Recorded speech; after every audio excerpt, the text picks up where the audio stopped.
The series begins in the castle of King Solomon. Dantalion, the Grand Duke of Demons, invades Solomon's castle in an attempt to kill him with his power of illusion, but King Solomon restrains him in a magic seal. Dantalion wonders how Solomon has the power to defeat him despite being just a mere mortal. Solomon takes Dantalion's soul as his, claiming it as proof of their contract. The next scene shows a group of students standing before the result board in the school hallway. Three boys speak enviously about William Twining, the student with the best result, saying that he topped the class again, and it is expected of someone of his wealthy lineage. William Twining is the legitimate son of a line that predates even the British royal family, and also an elite with superior intellect. William's friend Isaac walks up to him and congratulates him, but he waves it off, saying it was expected. He adds that worrying over such a simple exam would sully his family's name. Isaac calls him cool-headed, and William boastfully breaks down his life plan. Isaac stares at him speechlessly until he finally says that William needs to stop nodding off during Mass. William tells him he has better things to do with his time than worshipping a non-existent supreme.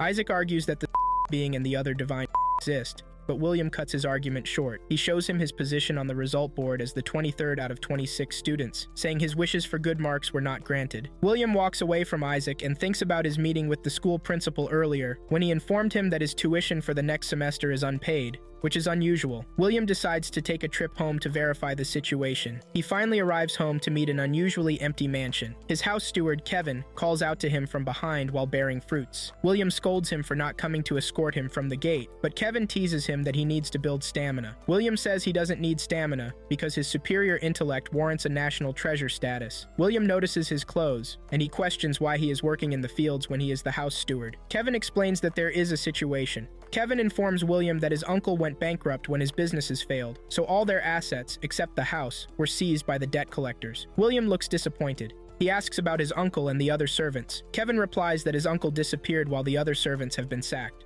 Kevin says he has no intention of leaving when William asks about him because his family, the Cecils, have served the Twinings for generations, so he will remain by his side forever, and William thanks him. William remembers that he can't graduate if he doesn't pay his tuition, so he storms the house looking for any valuable item, but he gets disappointed when he finds nothing. He questions if Kevin knows of any secret safe or hidden doors, but Kevin declines, saying they are not in a fairy tale. Unexpectedly, William and Kevin find a secret door in the basement. William wonders if it is the Twining family's hidden treasure. He finds it difficult to open, so he breaks it open with his body, and he lands on the floor with an injury. His blood drips on the floor, and suddenly, the magic seal emits an intense light around it. Dantalion, the Grand Duke of Demons, appears from the seal and calls William the bearer of Solomon's soul. He asks William to choose him as the most suitable candidate to rule over hell. The next scene shows Dantalion in bondage on William's command. William listens to Dantalion's narration that his ancestor, King Solomon, sealed the 72 demons he subjugated in a vessel. Dantalion notices William's unseriousness with his words, and he angrily says he would have stolen his soul if he wasn't the elector. Dantalion explains that in hell, Lucifer, the ruler of hell, has 7 demon kings and 24 demon dukes serving him. He says the only one who can choose Lucifer's replacement as the new ruler is the elector, whom Lucifer has granted authority. William orders security to take Dantalion away. He calls him a con artist, asking if he expects him to believe his words. Kevin explains to Dantalion that his young master is a hardline realist who only loves modern science, and William says he only wants his tuition for the next semester. Dantalion tries to talk, but the security drags him away. William returns to the secret room to check if it has a secret basement underneath. William asks Kevin if his father had any protective ring while he was alive, and Kevin stutters. Suddenly, a strange sensation engulfs William in the magic seal. He appears before a door, and a demon welcomes him. William calls him a goat, and he wonders if they are having a costume party underneath his basement. He concludes that he is dreaming, and the demon commends him for having the easiest conclusions. The demon questions if William has come to call on his master, Dantalion, which surprises William. Dantalion and 2 demons in bat form, Aemon and Mammon, stand behind a tree to peep at William's house, but the demons suggest they break in. Dantalion shuts them up, and Kevin appears behind him. Kevin binds him again, asking where William is because he has searched everywhere in the basement for him. Dantalion realizes where William could be, so he frees himself and storms off immediately. While in the demon's castle, William commends Dantalion's butler Baphomet for making a delicious meal. He instructs him to tell Dantalion not to set foot in his house because he said infuriating words when they met. The butler realizes that William doesn't believe them, so he tells him the story of hell. He explains that there are numerous factions in hell, and they all have candidates for the position of interim ruler in hell. William asks what the current current ruler is doing about the situation, and the butler explains that Lucifer is in a deep slumber because of his rank. He senses that William still doesn't believe him with his explanations, and William explains that he is a realist who loves science, so he doesn't believe in demons. An explosion cuts his statement short, and he stares in shock. A demon appears, and the butler identifies him as Gilles de Reyes. He informs Gilles that Dantalion is not around, and Gilles expresses his disappointment. They exchange a few words, and he decides to take William with him. Gilles instructs the butler to tell Dantalion to meet him at Cocytus if he wants the boy unharmed. Gilles says he has been dead for 400 years, so he needs to do whatever he can to score points as a newbie. William, still in doubt, says introspectively that what is happening cannot be real. Immediately, Dantalion arrives and strikes Gilles with fire while he catches William. Dantalion asks after William, but he defensively says he didn't call for his help. Dantalion calls him an ingrate while his butler calls out to him. He reverts the structure to position, and William, still in disbelief, questions if he just had a dream. Dantalion wonders if William still doesn't believe,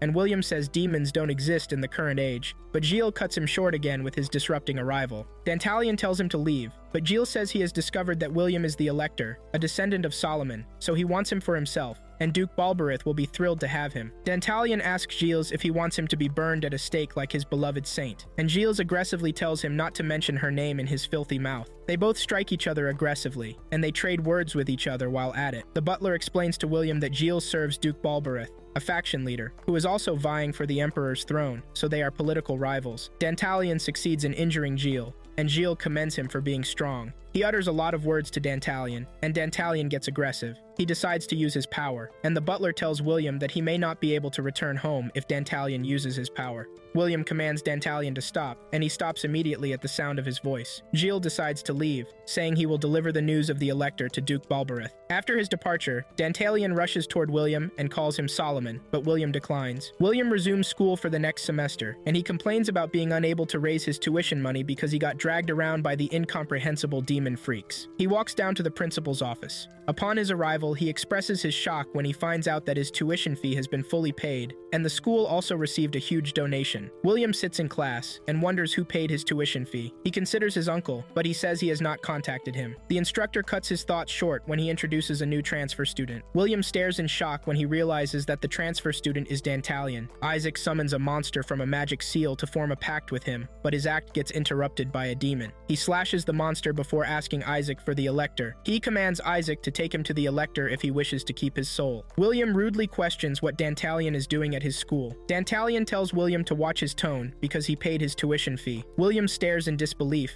and Dantalion says he can pay off his debt if he chooses him as the interim ruler. William angrily says he doesn't want to be in his debt, but Dantalion informs him that other demons will show up in due time when the word spreads that the Elector has appeared. Dantalion promises not to leave his side, but William walks away, saying he will not accept his help. William's colleague, Swallow, arrives at his room to check on him. Swallow looks at William suspiciously when William asks them to go to Mass together to avoid being late. During Mass, William looks around for Dantalion. He wonders if he truly paid for his tuition, but his mind disagrees, saying he is a realist, and a demon paying for his tuition is preposterous. After Mass, Swallow questions if William is bothered about something, but William waves it off. They stand together, and William asks Swallow for a favor. The priest appears and informs them that he sensed an evil presence in the school, so he wants them to instruct other students to report to him if anything happens since they are prefects, and they agree. Dantalion's team wins the soccer game, and his teammates hail him enthusiastically. He spots William and rushes up to him, saying that human games are too boring, but he doesn't mind playing more.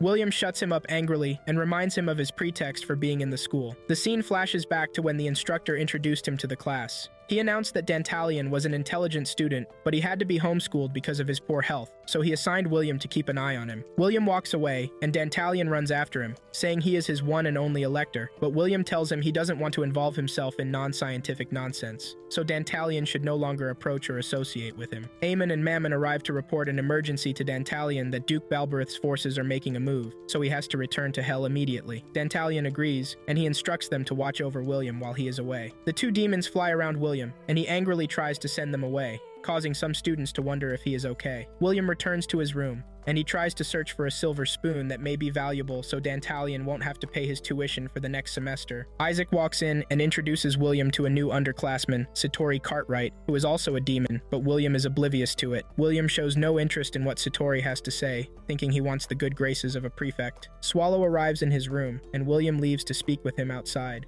Swallow gives him a list of the scholarship applications he requested. William thanks him, and Swallow expresses how impressed he is because William is trying to pave his path despite his family background. William introspectively wonders how he would explain that his family is bankrupt and a demon paid his tuition. Swallow leaves, and Satori interrupts William's thoughts. He informs him there is a better way for him than scholarship applications. He explains that his uncle is always on the lookout for promising young men to sponsor, and he would approve of him. William feels the offer sounds too good to be true, but Satori successfully convinces him to visit their manor during the next break to meet his uncle. Isaac stares in shock at the situation. Later at night, William rolls on his bed happily, saying he is the greatest and no well-informed person would allow a promising youth like him to slip away. Suddenly, he hears footsteps behind his window and looks out to see Isaac sneaking out. William realizes it is almost time for the evening roll call, so he decides to follow Isaac because he will be held responsible as a prefect if any student breaks the rule. Isaac stands before the magic seal, and he chants some summoning spells, but William interrupts him, saying he has warned him to stop his foolish occultic acts. Isaac explains that he is trying to summon a strong angel to send the demon lurking around William away. Suddenly, a large beast appears instead of an angel, and it chases after them. But Satori arrives and slashes it off. He admonishes Isaac for resorting to such a method and for disrupting his plans. William realizes he is a demon when Satori transforms himself into his demon form. Satori introduces himself as a candidate for the interim ruler of Hell. William realizes that Satori's words about his uncle sponsoring him are fake, so he turns away, saying he wants to return to his room to sleep because he is disappointed that he will no longer be having a patron. Satori threatens him, but William waves him off. Satori decides to take Isaac hostage, but Dantalion arrives and cuts the bind off. He calls Satori a disgrace to all high-level demons, but Satori tells him he is more barbaric. Isaac expresses his excitement after realizing that Dantalion is also a demon. Dantalion and Satori exchange words with each other, and Dantalion infuriates Satori when he calls him a pretty doll who is fit for Balberith's puppet duties. Satori angrily tells him to shut up, and he calls him a filthy Nephilim because he reeks of humans. An enraging battle ensues between them, and William tries to stop them, but they refuse to listen. He says he will lose his bright future, and his chances of getting a scholarship will be ruined if the priest catches wind of what is happening. He turns to leave, but Satori locks him in a cage to stop him from leaving, and he strikes Dantalion down. Satori warns Dantalion to keep out of his affairs because he is more worthy of the throne. Dantalion asks Satori what he can do because he has been satisfied with his rank for ages. Satori shuts him up, saying Dantalion is just a Nephilim who can't become a full demon. They continue exchanging words, and a second round of the battle ensues when Dantalion strikes Satori with his power. William tries to stop them, but they refuse to listen until he shouts with a commanding tone, and their powers disappear instantly. Satori suddenly remembers the time Solomon approached him when he was lonely and made him one of his pillars. He sees the resemblance of Solomon and William. William scolds them for creating a ruckus on school grounds, and Isaac tries to explain that they are demons. William says their words are all make-believe because according to Dalton's atomic theory, they are all made of atoms irrespective of their demon or angel title. He adds that they cannot push him to do what they want even though they call him the elector, so he won't choose anyone, especially from a couple of ignorant, violent brutes like them. He expresses his disappointment in Satori, and he walks away. Satori confesses that William is quite formidable. He calls Dantalion's attention to how strange it is that William wasn't using the ring that symbolizes wisdom, which was a gift from the Supreme being. He wonders where it is, and Gilas arrives suddenly in a manner that shocks Dantalion. They both banter with each other, and Gilas informs Satori that Duke Balberith requested for him. Satori decides to leave, but he reminds Dantalion that he is not fit to be the ruler. Isaac gushes in awe at the information about William and his ancestor. William notices Dantalion gambling, and he calls him out to scold him. Dantalion explains that he is trying to get his tuition fee, but William reminds him he will be expelled if the principal finds out. Dantalion tries to protest, but William suggests that he leave if he can't comply. Dantalion tells William he will leave the school and stop gambling if William chooses him as the ruler, but William refuses outrightly. William returns to his room to find Satori seated on his bed. He expresses his anger, but Satori ignores him. Satori tells William that he will be his patron, but William declines because he knows Satori will get the money through fraudulent means. Satori tells him he will be staying in the school to watch over him and Dantalion. William realizes the case, so he says Satori will have to follow school rules. He proceeds to punish Satori for entering a senior's room without permission. Dantalion and the two demons conclude that William is very terrifying. Kevin brings out Solomon's ring from his locker and stares at it questionably. Father Crosby casts out a demon from the school grounds using the holy names of the divine beings. He confirms that the presence of evil has saturated the school grounds lately. Just immediately, a bird flies in to deliver a message from the headquarters. Crosby reads about the battle of the interim ruler, so he decides to take up the duty of banishing the demons by himself. William pastes a quote by Father Crosby on the notice board. He walks to the classroom to see Swallow distributing letters. Dantalion appears behind him with his rugby team, and he proposes that William join his team, but William rejects his offer. He turns to see Satori with a group of students, and he wonders how they fit in so well despite being demons. Isaac walks up to him, and he commends the demons for gaining popularity overnight. He asks William if Solomon's blood truly runs through his veins,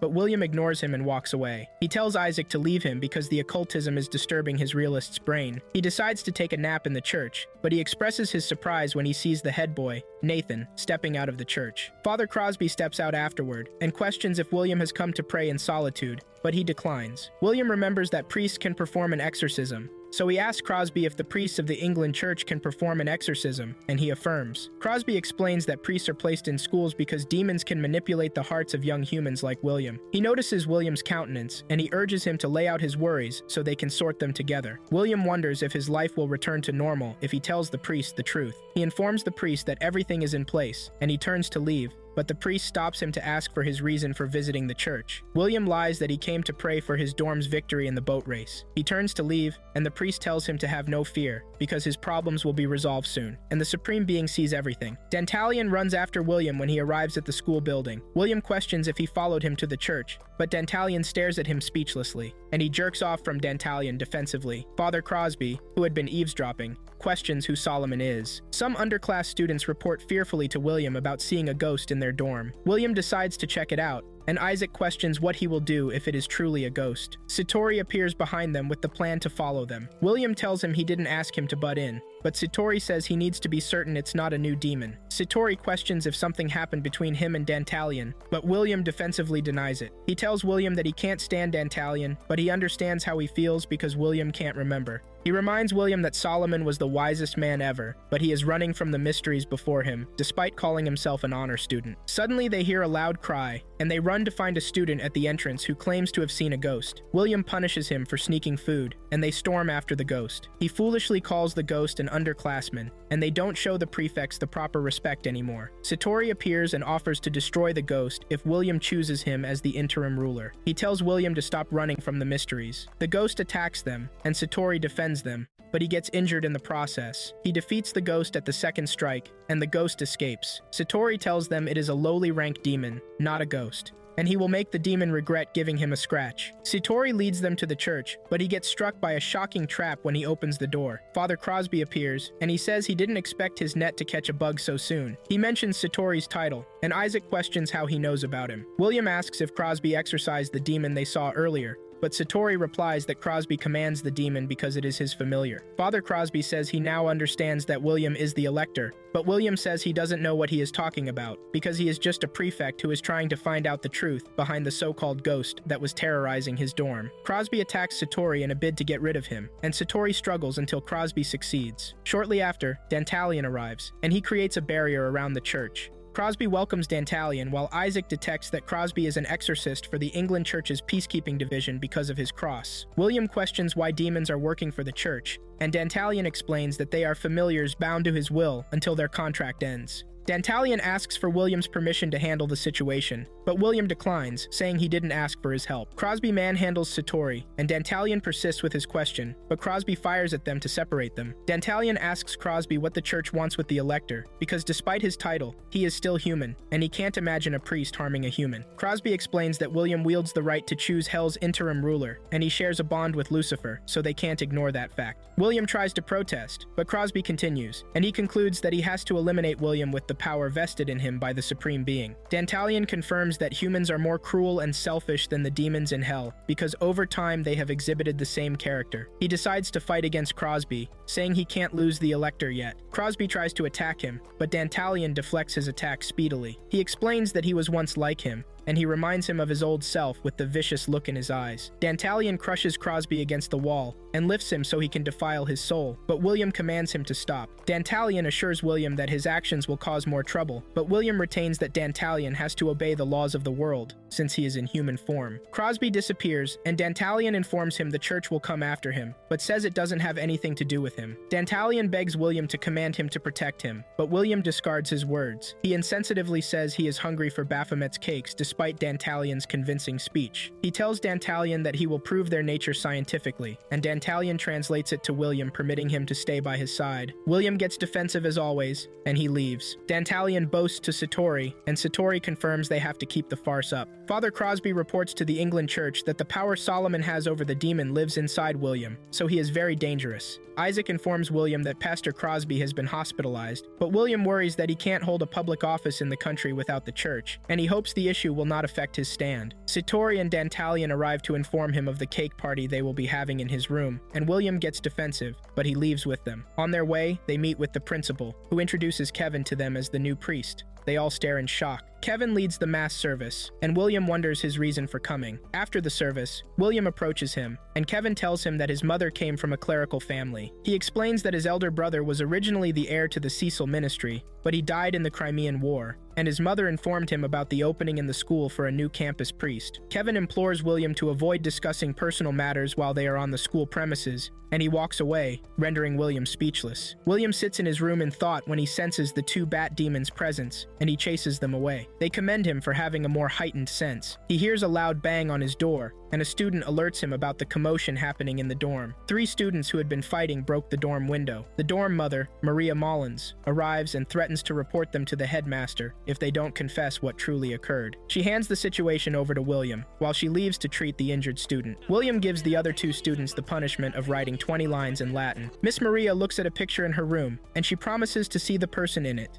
Cameo, soon. The 3 students stand by the school corridor, wondering if Miss Maria reported them to the headmaster. One student says the headmaster has not summoned them, so she is not reported. They talk about her identity as an old maid who joined the school 2 months before. One of them suggests they break into her room to find any weakness they may use to blackmail her into not reporting. William appears behind them and disperses them immediately, but they proceed with their plans after his departure. Satori reports some underclassmen and their foul pranks to William, so he warns William to be careful of them. William sees Dantalion practicing with the team, and he curses at him. He returns to the dorm to see the 3 underclassmen running out from a passageway. He intends to scold them for not attending boating practice as instructed, but he ignores them because he is also guilty. He suddenly sees Miss Maria passing by, and he turns back to see the head boy surprisingly. He questions why the head boy is in Jacob's house when he stays at the headmaster's dorm. He hears a groan from Miss Maria's room, so he walks toward her room to check on her. He opens the door when she refuses to respond and finds her on her knees. She raises her head and explains that something is missing from her room. William sees the magic circle in her room,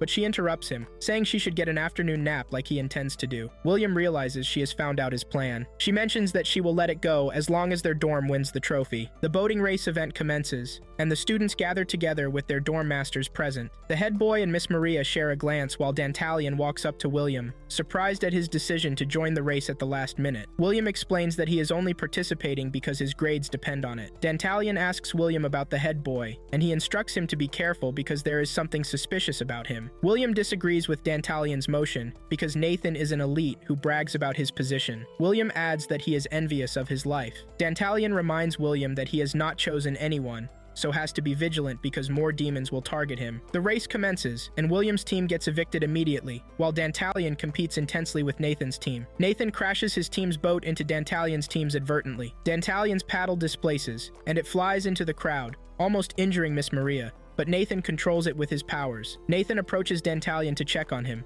but Dantalion confronts his demon nature, which surprises Nathan. William arrives and tries to stop Dantalion, but he sees Nathan's true nature when their hands collide. He stares in shock after realizing the head boy is also a demon. He considers informing Kevin about it, so he paces confusingly in front of the church until Miss Maria arrives and he leaves. Miss Maria enters the church, and she requests a word from Kevin. William overhears the 3 boys calling Miss Maria a witch because they found demon books in her room, and they assume that she was trying to summon a demon. William recalls the magic circle, and he realizes it is true, but he debunks their words purposely and punishes them for invading her room. On his way down, he meets with Kevin, who tries to explain that Miss Maria said a strange prayer in the church, but Satori interrupts their conversation and drags him along. He explains that Miss Maria just opened a portal to hell. Miss Maria summons a demon, and it instructs her to present her sacrifice and also sip its blood in atonement for her past sins. Satori and William appear immediately, but the demon breaks from its seal and charges to attack Miss Maria. Satori asks William to elect him so he can save her, but William angrily reminds him that he is not choosing anyone. The demon strikes Miss Maria, but Nathan appears in his demon form to save her. Miss Maria calls him Cameo,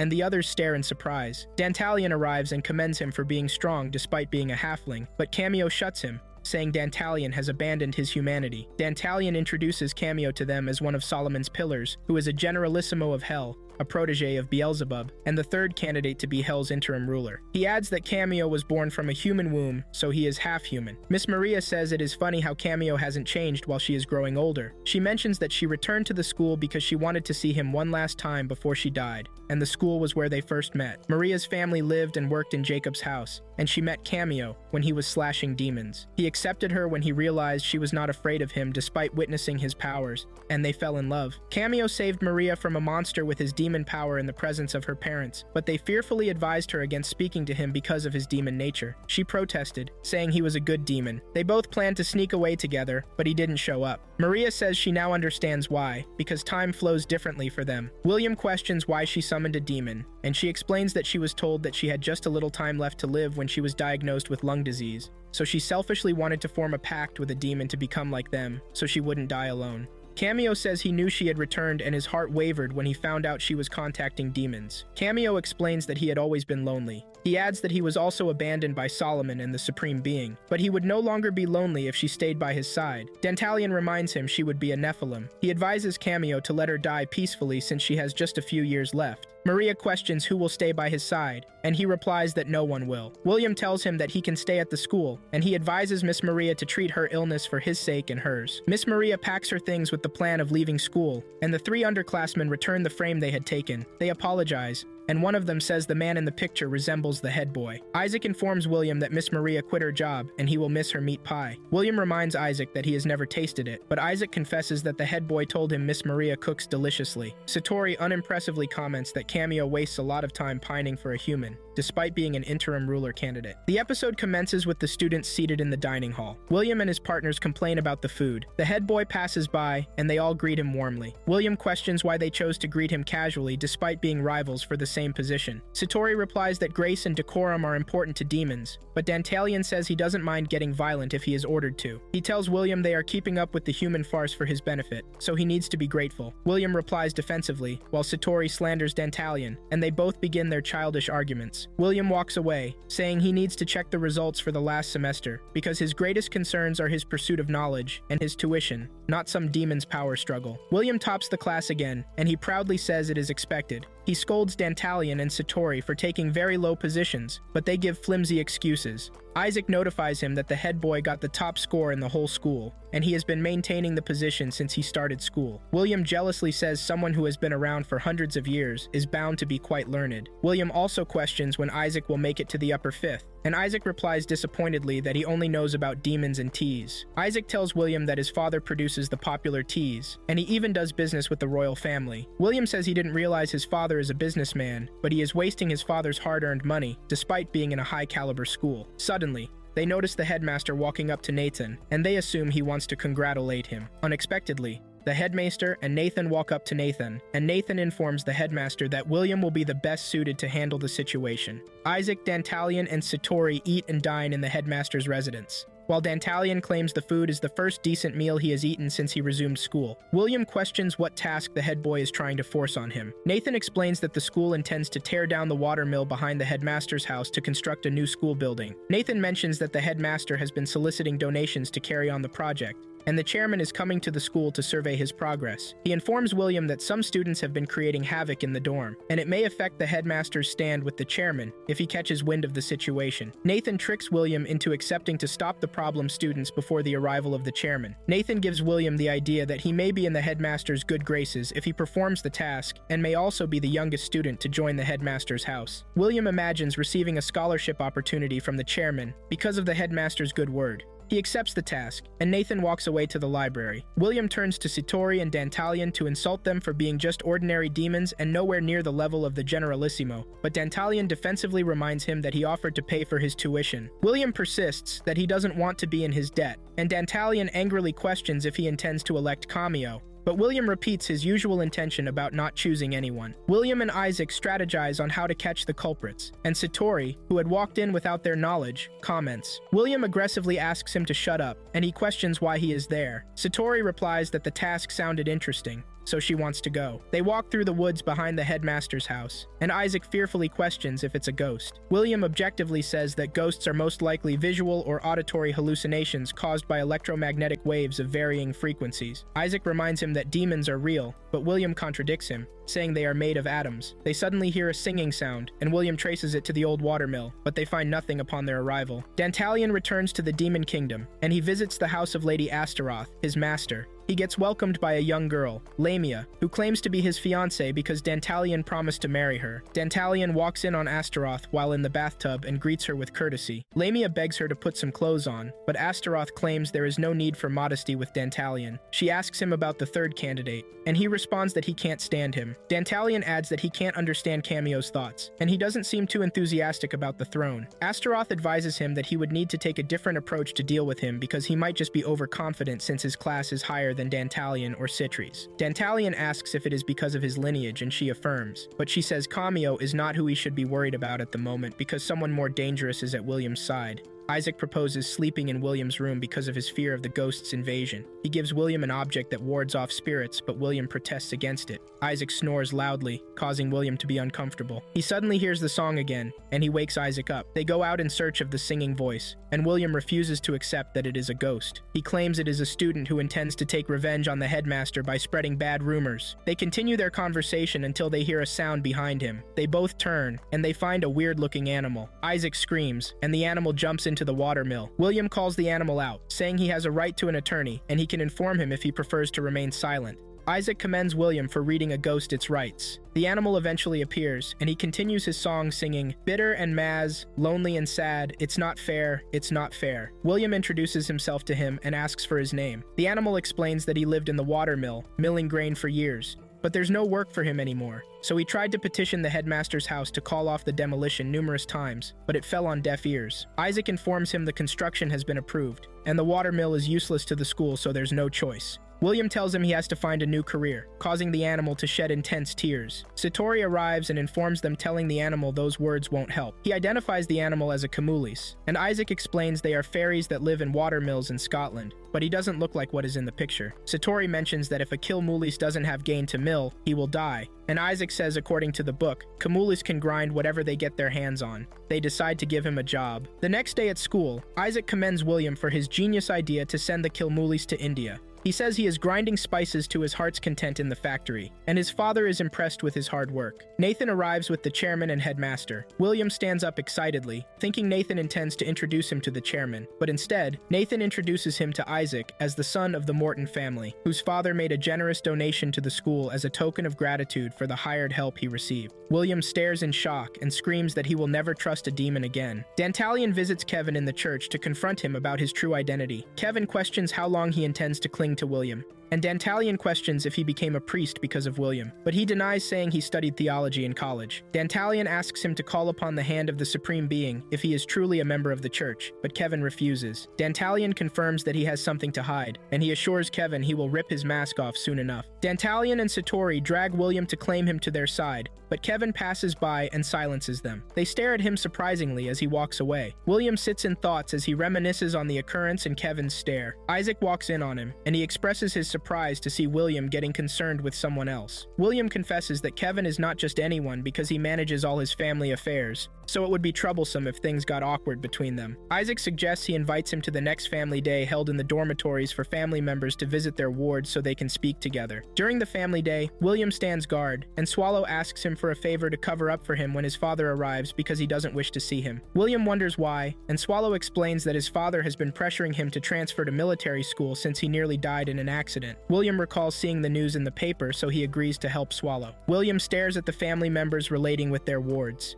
He says unconvincingly that it is not as though he suddenly misses having parents. He recalls his childhood experience with Kevin when he called him into the house to have tea. At the end of the family day, Swallow's father visits William in the dorm to ask about his son, but William denies seeing him. Mr. Swallow questions if William's family is around, but he declines. He proposes that William has dinner with him at his place because his son has said a lot about him. William looks confused, but Kevin appears suddenly and interrupts their conversation. He asks to speak with William, and Mr. Swallow takes it as his cue to leave after realizing that Kevin is the school's priest. He asks him to remind his son to fulfill his promise. William bows his head worriedly, and he looks up to discover that Kevin has disappeared. Dantalion appears, and he teases William for getting ditched. Satori asks if Dantalion was behind what happened, but Dantalion declines, saying it was probably the fly. Satori suspects Beelzebub to be responsible, and he reminds Dantalion of the demon law that states he mustn't interfere with the affairs of other demons. Kevin commands his disciple Raguel to watch over Solomon in his stead and protect him from evil, because things are getting problematic. Later at night, Swallow visits William in his room to inform him about his father's invitation to his recovery party. Swallow asks William to go with him to his home in Cotswold on their next day off. William realizes the party will be filled with members of the upper echelon, so it'll be an elite dinner party. He giggles mischievously, and he accepts Swallow's proposal. Dantalion and Satori peep at them, and Dantalion confirms it is Beelzebub's doing, which will be a problem. In hell, Beelzebub commends Astaroth for being as beautiful as ever, and he asks her to marry him again, but she declines vibrantly. She says he has too much time on his hands, and she questions if he is dropping out of the contention for the Emperor's throne. But he tells her to perish the thought because he has made a move on Solomon already. Dantalion and Satori follow William to the party, which causes William to question their intentions. But Swallow assures William that he doesn't mind their company. They arrive at the party, and Swallow's father welcomes them with his wife by his side. William sees different dignitaries that amaze him. Swallow walks up to him and thanks him for coming. He asks if he is disappointed, but William replies ecstatically that he is not. He thinks introspectively that Mr. Swallow lives up to his title as the Colonel of the Eastern Army, so he needs to get closer to him and make some major connections that will help his future political career. He shakes hysterically, and Swallow fearfully tells him he exudes a dark aura with his action. Dantalion looks at Raguel in his butler uniform suspiciously. During dinner, William feels a sensation that catches him by surprise, and he wonders if he felt it alone. Afterward, Swallow confesses that his father's character changed totally after the accident because he has gotten so distant since then. Swallow's mother calls his attention away, leaving William to stand alone. Raguel offers him a drink, but William catches a glimpse of Kevin in his face.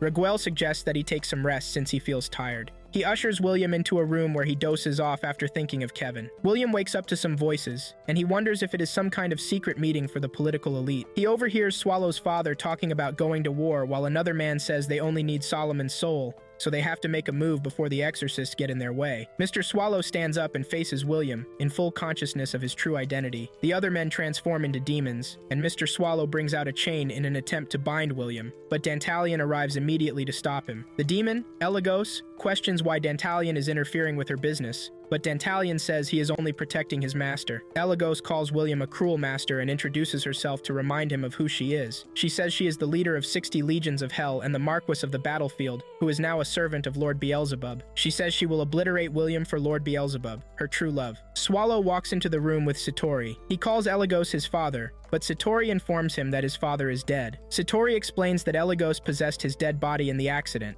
so she is pretending to be his father. Elagos decides to take Swallow's soul with her and call it a night. William rushes off to fight against her, but Satori stops him, saying she has Beelzebub on her side and they as demons cannot interfere in another demon's affair. William struggles to free himself, but Dantalion offers to free him and deal with Beelzebub's fallout afterward if William elects him. William gets stuck in a compromising position and struggles to think, But suddenly, they hear a man quoting the scriptures, and he vanquishes Elagos with his holy water. Still stuck in a confused state, Swallow calls out to his father, but William confirms to him that his father is dead. William recognizes the man as the butler from the party. Swallow resumes back to school, and William expresses his concern. He decides to visit Kevin in the church to clear the air. He enters the church and permits Kevin to quit as his butler, but Kevin cries out, asking if he is getting fired. William replies that Kevin has been the one avoiding him, and he thought he wanted to leave him because he is now penniless. He suddenly sees betting tickets in his pockets, and he realizes Kevin has been avoiding him, so he will not bet on him for sports based on emotions because he sucks at sports. After William leaves, Raguel reports the encounter to Kevin, and he calls him Master Uriel.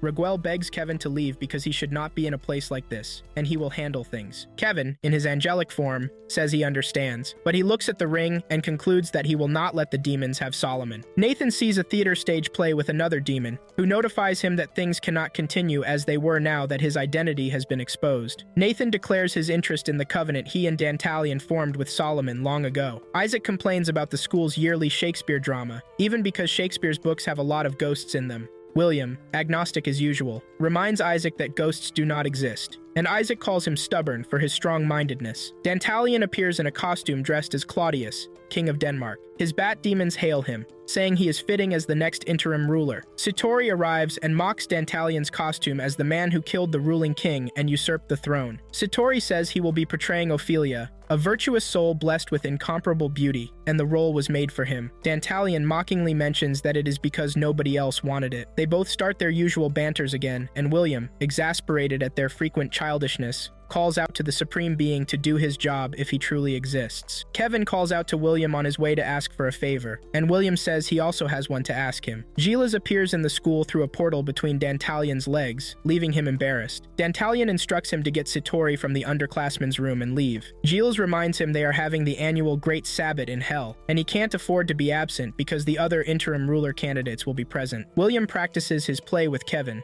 and he expresses how embarrassed he is afterward. Kevin asks his reason for agreeing to direct the play since it is so embarrassing, and William replies that the director of the play stands out without being on stage while his grades will also improve. Kevin calls him greedy and pragmatic as he had expected. William questions what Kevin wants, and Kevin lies that he wants to bet on him for the play with the best reviews, so he wants to encourage him to perform well. William walks out of the church, saying Kevin has not learned his lessons despite his warnings against gambling. Kevin follows after him, and he puts a heavenly barrier on his body, which William is oblivious to. William returns to the room to receive a report from Swallow about Dantalion and Satori's emergency exit from the dorm. They claim to be going home for an urgent family matter. William realizes they have returned to hell, and he jubilates. Dantalion arrives at the Sabbath party, and he greets Astaroth, who teases him about missing William already. She advises him to give him a little space instead of confronting him constantly. Lamia butts into their conversation, saying Beelzebub said the same thing. She adds that all 4 kings, with all the interim ruler candidates, are present in the party. Satori reports the situation with William to her uncle, Duke Balberith, and he concludes that the elector is more obstinate than they thought. He suggests, since he is only human, they take his soul because the vessel is not necessary. He adds that the Nephilim will disappear from hell entirely someday, so they won't need a replacement for Lucifer. Satori tries to protest against his decision, but Balberith keeps him quiet and reminds him of his heritage while calling him his little puppet. The 4 kings, Lady Astaroth, Lord Samael, Lord Balberith, and Lord Beelzebub all get welcomed into the Sabbath. Satori, who entered with his uncle, walks up to Astaroth to ask after Dantalion, and she replies that she saw him a few moments ago. Satori wonders what he is up to. Lord Balberith walks up to Astaroth and informs her that Cameo, Lord Beelzebub's company for the Sabbath, carries the blood of Lucifer. According to rumors, Cameo's powers eclipse the power of the 4 kings combined. Astaroth ignores his words, and she greets him formally. Balberith returns her greetings, and he informs her they are still a guest short. Considering the absence of Dantalion, Astaroth apologizes on his behalf, thinking he is the absentee Balberith is referring to, but he proves her wrong when he announces that Solomon is the missing guest. Dantalion stands outside the hall, and he dreams about the time he was locked in a room full of books with Solomon. He wondered how a shut-in like him was the wisest man in the world, but Solomon discarded the question, saying as long as had Dantalion, he was good. He mentioned that he felt comfortable reading in his space reading, and that his father had accused him of treason, so he may come for him sooner or later. Dantalion proposed killing him if it was his wish before letting anyone get to him. and Solomon replied that he would need to grant the wish to kill him someday. Dantalion regains consciousness, and he wonders why he had the dream. Immediately, Aemon appears to inform him that the Elector is in trouble. William stands by his window, lost in thought until Isaac comes to interrupt his thoughts. Isaac teases him about missing Dantalion and Satori, but William defensively says he is only observing the thick fog outside. Isaac spots a strange-looking view in the cloud, and he calls William's attention to it. They storm out to check it clearly while Kevin detects that the barrier is wavering. Isaac sees a legion of demons, and he unwittingly calls it a Sabbath. William turns away, saying it is a dream, but the demons charge at him to attack him. Satori arrives to defend him, and he implores William to elect him so he can save him even from his uncle. William angrily says he is not the Elector, nor is he Solomon. The demon strikes Satori down because of his lack of focus. Balberith proposes a toast to the night when the barrier between the human world and hell vanishes because a horde of demons has gone to welcome Solomon. Astaroth cuts him short, saying their real intention is to kill Solomon. Balberith argues that Solomon's death will benefit both of them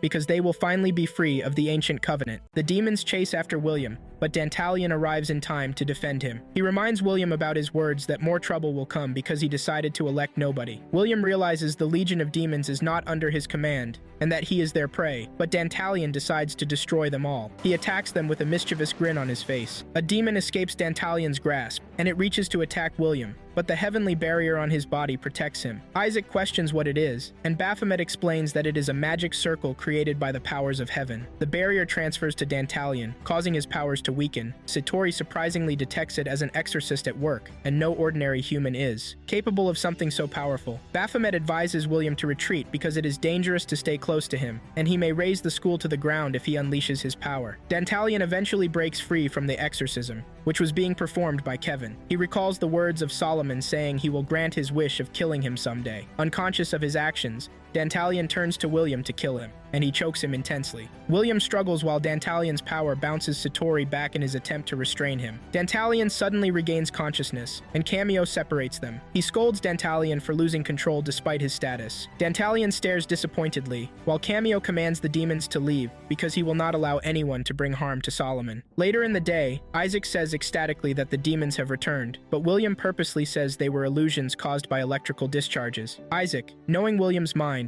ignores his words, and he blabbers on. Dantalion and Satori arrive behind them, but William intentionally acts as though nothing happened. He instructs them to return to the dorm for the Shakespeare play rehearsals. After the Sabbath party, Lamia asks for Dantalion, and Lord Beelzebub replies that he doesn't care for the festivities. Astaroth says his candidate, Cameo, is also guilty as well as Lord Balberith's puppet, Satori. Balberith concludes that they are all enamored by Solomon just as they are. It is finally the Shakespeare event day, and Swallow informs William of an emergency with the main character just before the play commences. Swallow suggests that William takes his place in the play since he knows all the lines as the director. William decides to perform the role, but his play gets ruined by Dantalion and Satori when they both struggle to be chosen while on stage. Angel Michael visits Kevin, also Angel Uriel, in the church, and he scolds him for letting Solomon roam around freely. He questions if he has grown fond of him again, and he reminds him that he will become a fallen angel if Solomon's soul falls into hell's clutches. Angel Michael treats Kevin in a derogatory way because he is an angel with just one wing, while he is the highest and most righteous of all angels. Angel Michael mentions that he will handle things if Kevin refuses to do his job right, but his main target is Lucifer, not Solomon or the demons. He manhandles Kevin, and he teasingly says he just came to check on things before considering the actions to take. He adds that he will be observing the keeper of Solomon's soul, William Twining, closely. Isaac begs William to take him tutorials so he will not fail the exam, but William refuses because he considers cramming a day before the exam is a recipe for failure. Isaac informs him he may not be getting the top score in the coming exam because of a new student, Elliot Eden, who is in the same class as him. Isaac points his attention to a student seated with a book. Isaac says he just returned to school, but he scored 3 points lower than William in the last Latin test. Eden stands up and moves over to William. He challenges William, saying he intends to get the top score in the next test, so William should not slack off. William stares in shock while Eden walks away. He grabs Isaac and instructs him to study hard so he can get the second position in the next test. Isaac says defensively that it is impossible. William focuses on his books during lunchtime while his friends discuss him. Swallow says no one has ever challenged William on the academic stage before, hence his reason for being being so fired up. They continue with their conversations until William orders them to keep quiet. He asks Isaac about the assignment he assigned to him, and Isaac replies that he has not finished it. William storms out angrily, saying he has to complete it at all costs. Dantalion comments that William has always been overconfident, and he wonders what changed. They suggest leaving him for the time being. William walks to the library while in thought. He says his scholarship is at stake, so he will not allow his academic record to be sullied. William enters the library and finds a seat, but he expresses his disappointment when he spots Eden sitting opposite it. Eden tries to talk to him, but he acts all defensive until Eden confesses that his act was just to get his attention, and he didn't expect William to take him so seriously, while Kevin stares at them, knowing Eden is Angel Michael. William and Eden take a walk to the school garden, and they discuss while at it. Eden mentions that he is not afraid to make sacrifices if they will help him achieve his goal. And in his case, his goal is to protect the things most important to him. Eden asks William what is most important to him, and his thoughts wander off to Kevin and Dantalion, but Eden interrupts him. He gives him a series of advice, but he concludes by saying if he focuses on the wrong things, it will be too late to regret by the time he realizes his mistakes. He says it is a crucial time, so he urges William to do his best. William distributes scripts in the class, and Eden gets a distinction while he gets a lower grade, to his disappointment. William storms out of the class angrily, and he wonders why he is so aggravated by the situation. Dantalion appears, and he stops him to question who Eden is. Dantalion explains that Eden is not a demon, but he senses a very strong light from him, as though he's a descended saint or directly connected to heaven somehow.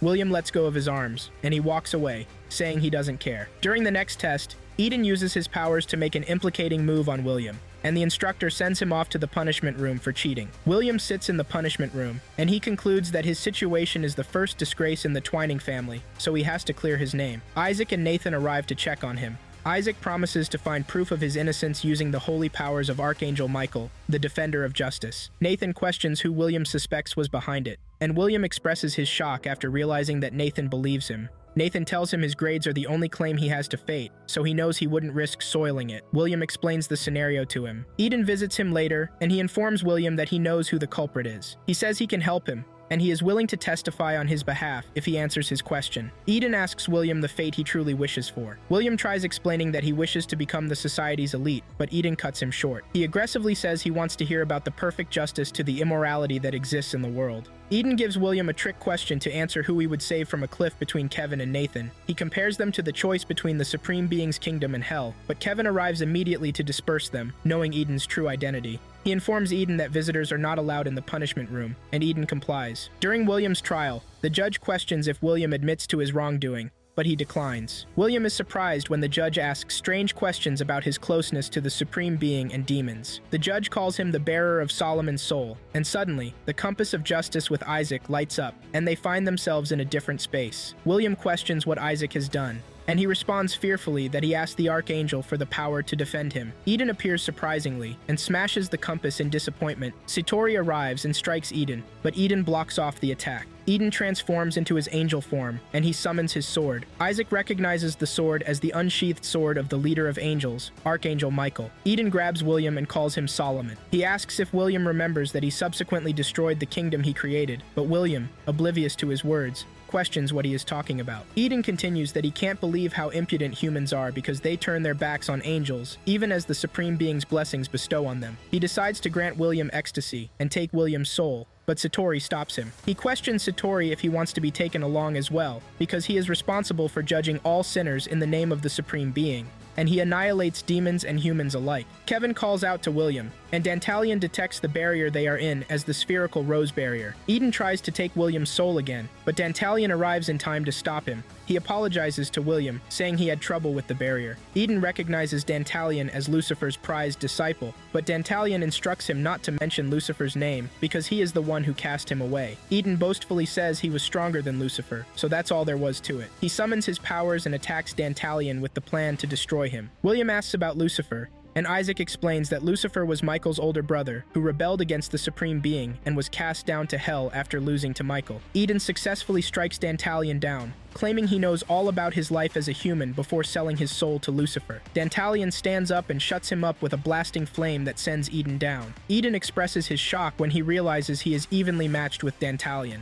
Dantalion charges to attack him, saying he doesn't even deserve purgatory, but Kevin arrives and stops him with the Holy Cross. He says he will not allow a demon to harm one of his students as a priest of the England Church. Dantalion asks Kevin if he intends to die, or if he will reveal his true identity on the spot, but Kevin counters him, saying heaven will respond with all its might if anything happens to him, which will put William in more danger. Eden decides to leave them, and William returns to the trial courtroom where he defends himself confidently against cheating. Nathan appears with the students responsible for the act, and he claims they admitted to writing on their desks. William praises himself for passing the makeup test by a bigger margin than usual. He confidently says his future is bright again. Meanwhile, in hell, Lord Balberith informs Gil there is a chance that Lucifer might not awaken from his slumber, so Solomon's existence grows stronger by the day. Lady Astaroth suggests they bring William to hell to protect him because heaven is trying to force ecstasy on him, and he'll just be another one of heaven's convenient pawns. Angel Michael concludes that humans and demons are all nuisances with similar characters. Angel Michael decides it's time for a change of plan, and he decides to dispatch another angel, Jean. Jean stands above a statue, and she says that she was once called a witch, but she will do anything for Angel Michael. She announces that she is on her way. William visits Kevin's room to discuss with him, but he finds his room empty. But he notices a box on the table, and he opens it to find his father's cherished ring. Kevin walks in,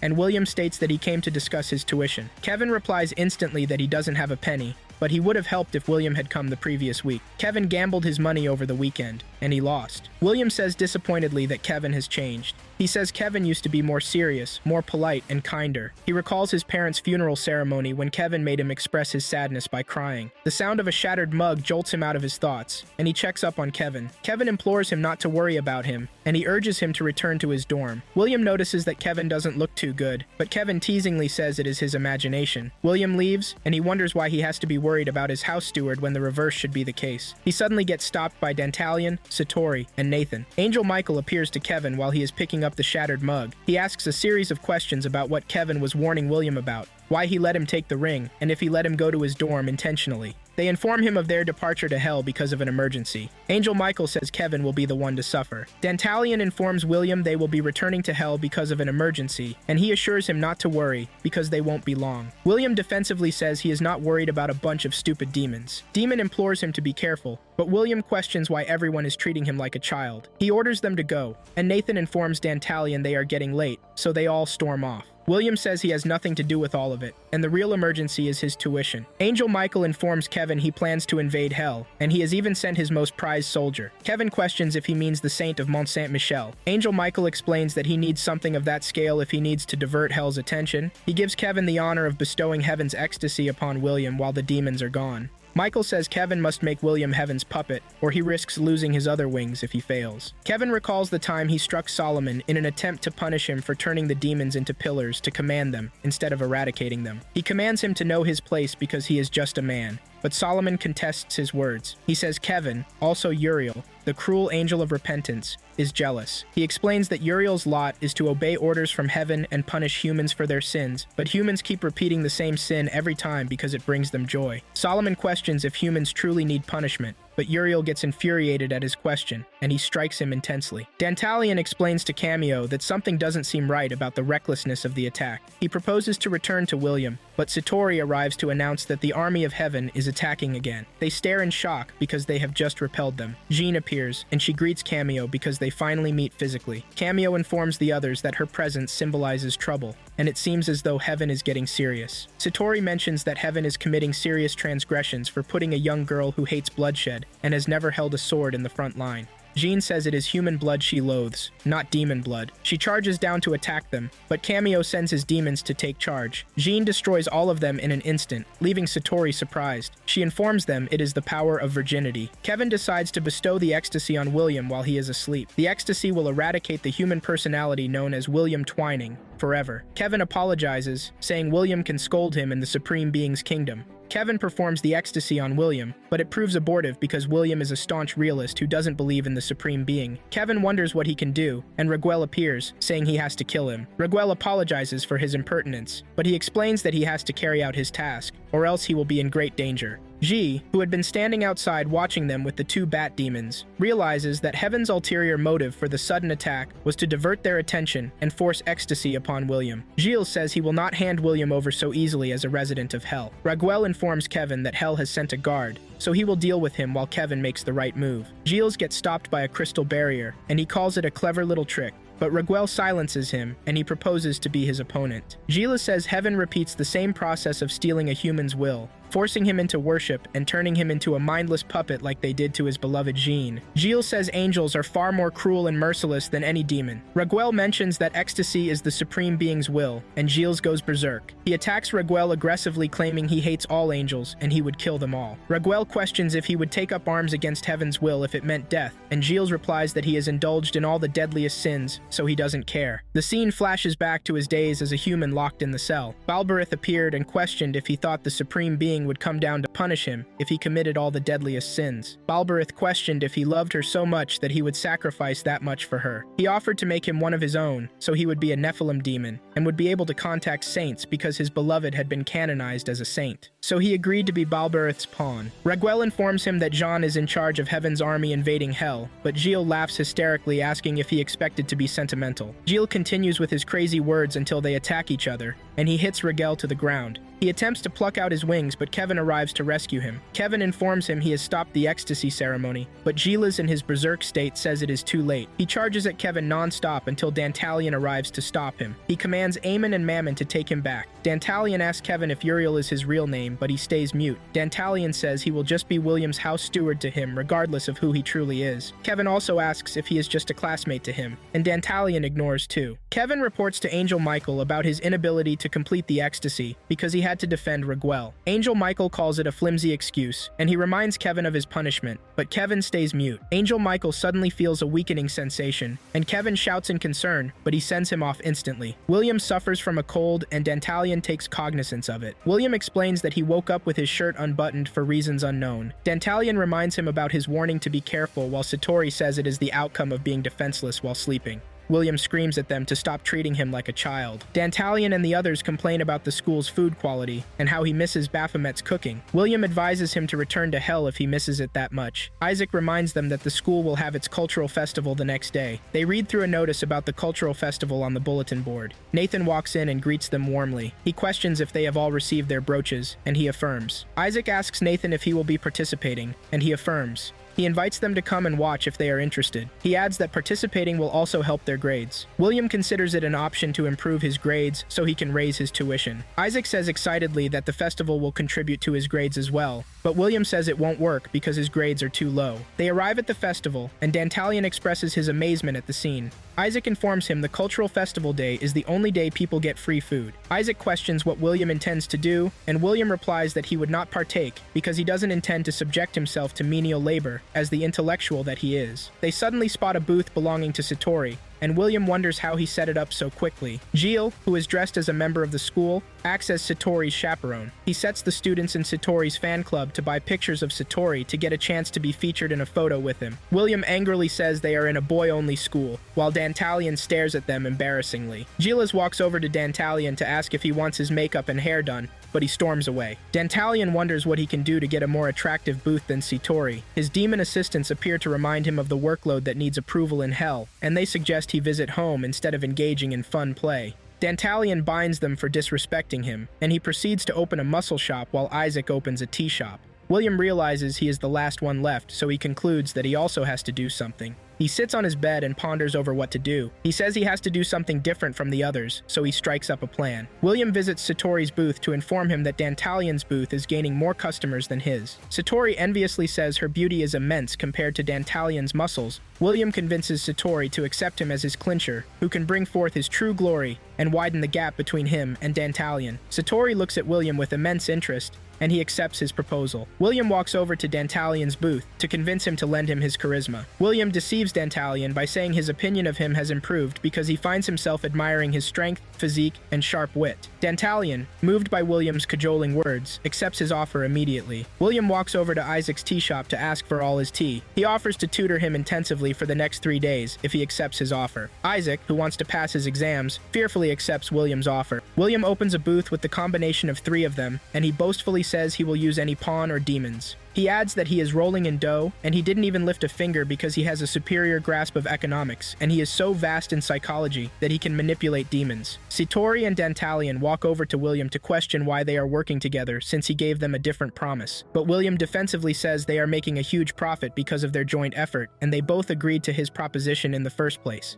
Satori questions why he has to work with an oaf like Dantalion. and they start their usual banter again, until some students call for their attention. Eamon and Mammon walk into the booth in human form, and they order tea as well. They criticize Dantalion for neglecting his duties and serving tea, but he angrily explains that he is obeying William's command. Baphomet and Satori's butler, Leonard, meet at the market where Baphomet is shopping for food items. Leonard proposes a challenge to know who the best chef is between them, and Baphomet agrees. They both arrive at the cultural festival, and they ask William to be the judge. William disagrees initially until Dantalion arrives, and he explains their identity. He convinces William to accept to be their judge because he will get to sample Baphomet's cooking. William accepts to be their judge, and he gives them the cooking rules. The contest begins, and Gilles performs as the host. He introduces them to the students, and he concludes that the winner will be crowned the top chef. He also introduces the judges. Dantalion and Isaac get excited about eating good food from hell. William boastfully says no one in the school can resist the allures of delicious cuisine. He exudes his dark aura again, and they stare at him. They begin the contest, and the two butlers prepare all sorts of amazing meals. Gilles commends their efforts immensely, while they continue the challenge. At the end of the cooking,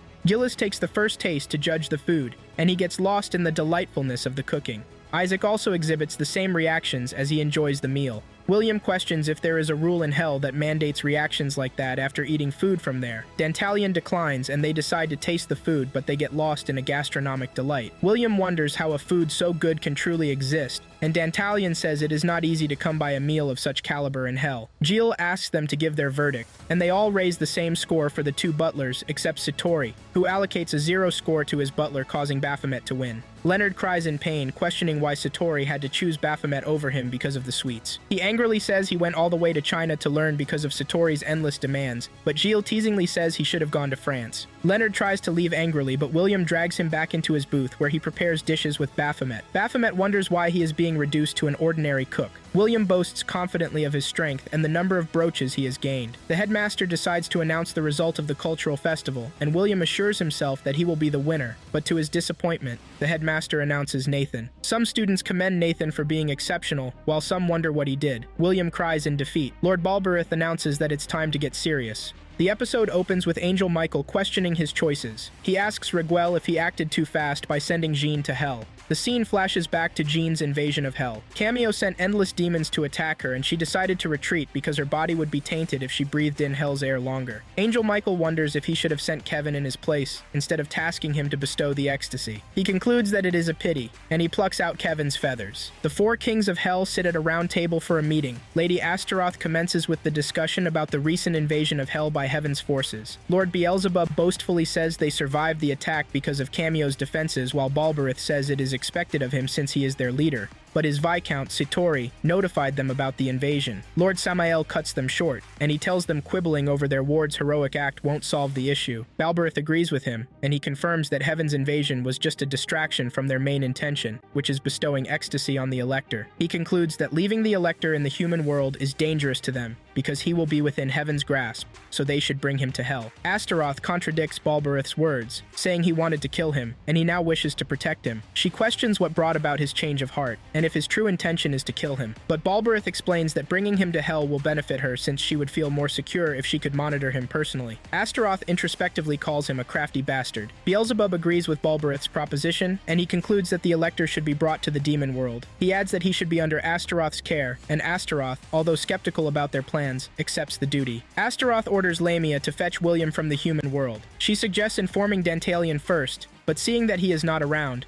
she concludes that Lamia brings William instead because Dantalion will follow through. Balberith also instructs Satori to bring William to hell. Satori questions how long William will be staying, and Balberith says it is either until he elects Satori as the interim ruler, or Heaven gives up on him. Satori tries to contradict Balberith's words, but Balberith shuts him up, saying it is improper for a puppet to have its own will. Satori's butler sees him while crying, and Satori orders him to leave him be. Cameo plays a piano piece for Lord Beelzebub, and he applauds him. Beelzebub remembers a piano artist, Amadeus, who he claims was a good musician like Cameo, but he perished before Beelzebub could form a pact with him. Beelzebub says losing him taught him a lesson, that no matter how skilled or talented a human may be, they may vanish in the blink of an eye. Cameo agrees, and he talks about Solomon's profound wisdom. He says he spent hours with him conversing about all manner of subjects, so he doesn't like the idea of heaven gaining possession of such wisdom. Beelzebub questions if Cameo agrees that he should be kept under their protection, and he agrees. William receives a positive comment on his report from his instructor, and he gets excited because he is one step closer to getting admitted to Oxbridge. He stares at the ring and says everything has been going so well for him since he took the ring. But William's agnostic nature comes into play again, and he reminds himself he doesn't believe in good luck charms or magic spells, but he is only noting the statistics. He turns to leave, and Lamia appears suddenly through a portal. She introduces herself to him as Dantalion's future fiancée, and she explains that she is on Astaroth's command to bring him to hell. William walks away, saying none of the information will contribute to his bright future, but Lamia drags him along with him. They both arrive in hell with all the demon rulers and candidates waiting for them. William questions if it is another costume party, and the 4 kings of hell introduce themselves to him. William instructs them to make their motions known quickly because he has to return to write his report, but Lamia criticizes him for still worrying over trivial things. Beelzebub offers him tea, and the butlers bring a variety of foods. Cameo explains to him that they brought him to hell for his protection, because he is still being targeted by heaven. Balberith contributes, and he says that his powers are so great that they spurred heaven into action. William denies having the power of the Elector and caring about Solomon, but Beelzebub tells him his action shows he is aware of his powers. Beelzebub proposes that he chooses anyone to protect him, but William stubbornly declines. William angrily mentions that he should not be told what to do,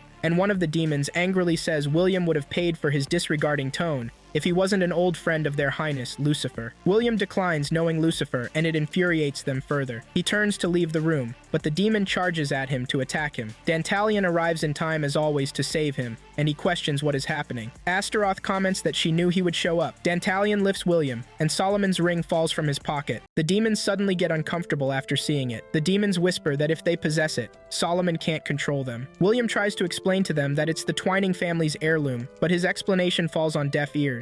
The demons charge at him, and he puts on the ring immediately. Kevin feels the sensation in heaven, and Angel Michael blames him for letting William get hold of the ring. The next scene flashes back to the time Solomon turned Dantalion into his pillar. Dantalion questions what Solomon did to him, but Solomon ignores his questions. He confirms that Dantalion, being the eminent duke, is notable, which is befitting of his first pillar. He assures him he will have more companions in due time. Back in the demon world, Balberith welcomes Solomon, saying it's been eons. He realizes that Solomon has not fully awakened yet, so he decides it is the best time to take his soul and the ring. He adds that a pitiful human shouldn't have been given the right to choose Hell's ruler, so if they take his soul, the Elector will vanish, and the era of Solomon will end if they seize the ring. Balberith confirms it is now time for the demons to be free. Balberith attacks Solomon, but Solomon's powers block off the attack, and he destroys the other demons in an instant. He strikes Balberith, and the demons question what sort of power Solomon has. Balberith, relentless in his feat, says he planned for Solomon's powers, and he has many sacrificial pawns in hell.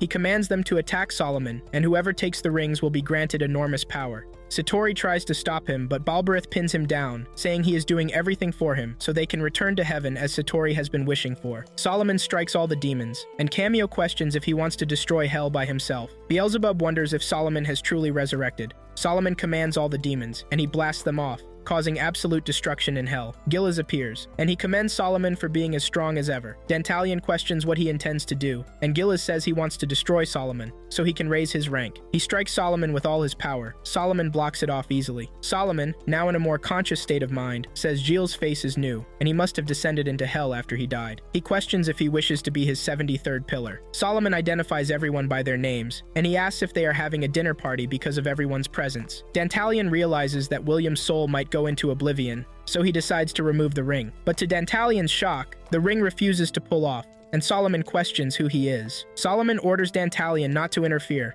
and he strikes him intensely with his powers, causing Dantalion to land heavily on the ground. Astaroth says Solomon brushed a Grand Duke of Hell aside like it was nothing, and Cameo replies that Dantalion is still bound by the contract, so he can't touch Solomon. Astaroth wonders why Solomon didn't recognize Dantalion if their contract is still effective. Cameo replies that he has no idea, but Dantalion may lose his life if he gets injured further. The next scene reverts to the story of Solomon when he was alive. After Solomon notifies Dantalion that he will have more companions, Dantalion tells Solomon that he understands what his intentions are. He explains that Solomon wants to summon demons to create his army to get revenge on his father and siblings, so he can bring the entire kingdom under his rule. His mother was the wife of his father, the king's former servant, but the king slept with his mother and got her pregnant. The guilt on his conscience after sleeping with his servant's wife led him to scorn him, and siblings also shun him. Solomon laughs hysterically at Dantalion's theory, and he considers getting revenge. The demons Solomon had subjugated at the time celebrated his birthday for him. Dantalion wonders how Solomon can be so happy-go-lucky with a horde of demons. Solomon sees Dantalion sulking, and he orders him to bring the grapes. Dantalion brings them,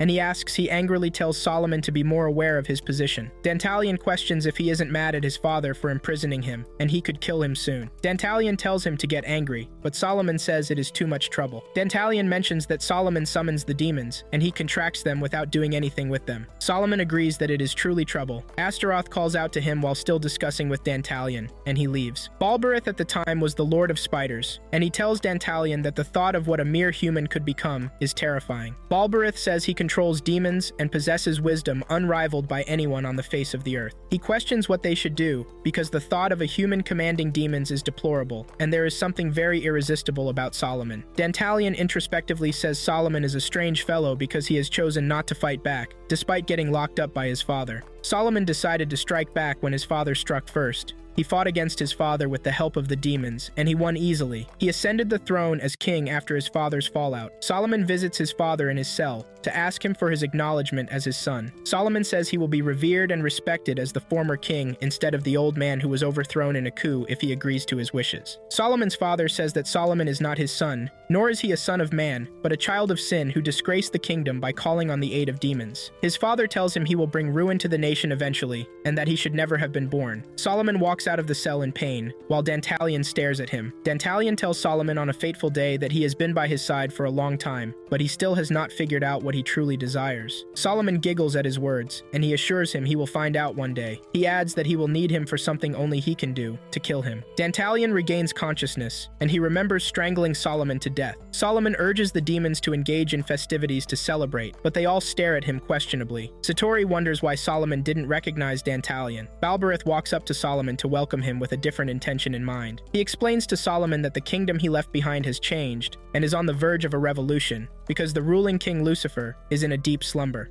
He mentions that they have not chosen a new interim ruler, but if he takes his ring, conquering hell would be a trivial task. Balberith summons his power to strike Solomon, but Solomon blocks it off. Solomon questions what Balberith is about, and Balberith says it is the only chance for him to take the ring. He strikes Solomon with all his strength, but Solomon comes out unscathed, to his shock. Balberith assumes that Solomon's full power has not awakened, so he can still carry on. He continues attacking Solomon non-stop, and Gillis says he doesn't care who comes out on top, as long as they destroy themselves, so he can take the ring. Gil commands the demons to attack both of them, and the battle continues between Solomon, Balberith, and the demons. The environment rumbles, and Cameo says William Twining is not capable of destruction, so he must be truly Solomon. Balberith charges towards Solomon to take the ring, but the ring repels him back with heavy force. The other demons gasp in shock, while Cameo recalls that Dantalion was able to touch the ring, but Balberith got repelled before even laying a finger on it, and he wonders why. Solomon uses his ring to blast off the other demons. He moves over to Balberith, and he tells him farewell, with the plan to kill him with his ring. Dantalion summons strength, and he convinces himself that he is William,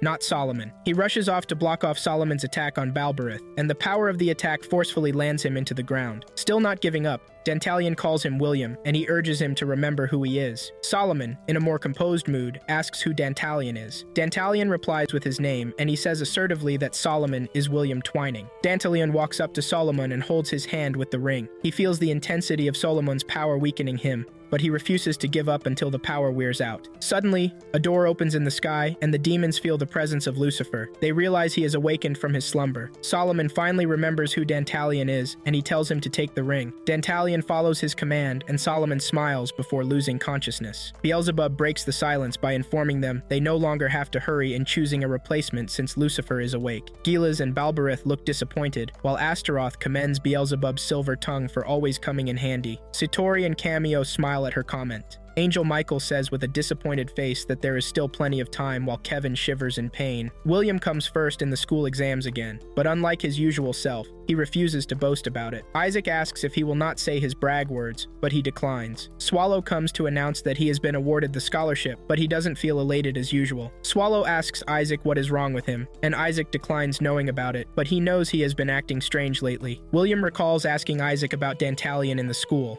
but Isaac replies that no one bears such a name in the school. William realizes that the memory of Dantalion, Satori, and Nathan has been cleared from the school. William visits Kevin in the church, and he asks him if demons exist. Kevin affirms, saying demons are always trying to corrupt mankind. Demon explains that he means a different breed of demons that are more human than humans and kinder than angels. He remembers his demon friends, but he instantly snaps out of his thoughts, and he leaves. He says he must truly be out of his mind to be spouting nonsense, and he reminds himself that he is a realist. He almost trips and his ring falls out, but he expresses his shock when Dantalion picks it up and hands it over to him, instructing him to take good care of it.